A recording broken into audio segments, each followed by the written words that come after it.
ये जो डील की बात की जा रही है, मैं इस हवाले से आपसे जानना चाहूंगी, जो आप गुफ्तगू कर रहे हैं वो किन बेसिस के ऊपर बात की जा रही है? जो अदालती रिलीफ मियां साहब को मिला उसकी बेसिस पे डील की बात कर रहे हैं आप, या दीगर इंडिकेटर्स जिसका हवाला तज्जियों में भी दिया जा रहा है और पीपल्स पार्टी भी ये बात कर रही है, उस हवाले से आप ये बात कर रहे हैं? पहले तो आप ज़रा इनका इसको जो टाइम लाइन जिसको कहते हैं, एक तरतीबवार इस मामले को वक्त के साथ देखें तो सबसे पहले ये मरियम नवाज शरीफ बीबी मरियम ने ये नारा लगाया जब ये कहा गया कि ये इलेक्शंस 90 दिन में क्यों नहीं हो रहा है।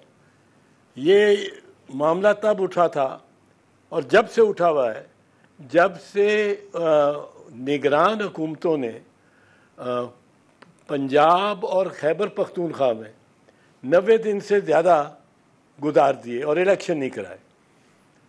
तो मरियम को जब ये इस बात पे जब भी उसको इजहार ख्याल करने का मौका मिला, उस बीबी ने यही कहा कि पहले लेवल फील्ड होगी फिर मियां नवाज शरीफ वापस आएंगे।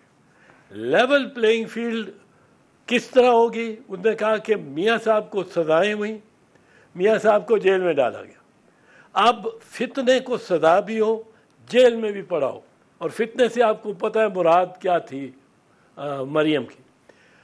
और जब तक उसको सजा नहीं होती हम नहीं वापस आएंगे और कोई इलेक्शन नहीं होगा।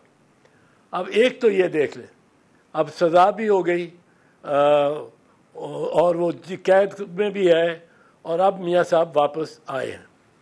अब इलेक्शन के इनकाद के लिए उनकी अभी कुछ बाकी शराइत हैं और जो थी पहले से।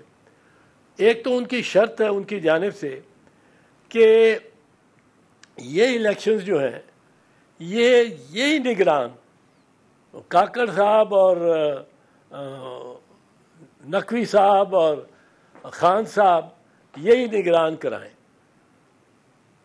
क्योंकि एक बड़ी बहुत ज़्यादा तनकीद हो रही है इन निगरानों की। काकड़ साहब तो अपने आप को, मैं हैरान हूँ, अपने आप को वाकई प्राइम मिनिस्टर समझना शुरू हो गए। काकड़ साहब is not the prime minister. Prime minister यहाँ जो होता है, हमारे आइन में लिखा है, आइन के ओपनिंग वर्ड्स हैं, where as sovereignty belongs to अल्लाह almighty to be exercised by the people of Pakistan through their chosen representative.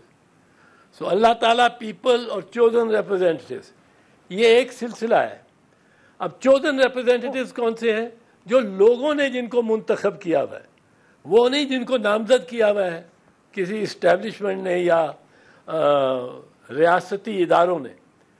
अब यहाँ चोजन रिप्रेजेंटेटिव्स तो है नहीं, पर मियां साहब ने शर्त जो लगाई वो ये थी कि यही निगरान रहेंगे। अब निगरान भी वही हैं। मियां साहब ने फिर यहाँ आके एक जो पीपल्स पार्टी के साथ और दीगर जमातों के साथ एक उनका ऐहदनामा था कि हम इकट्ठा चलेंगे और इलेक्शन के बाद भी चलेंगे।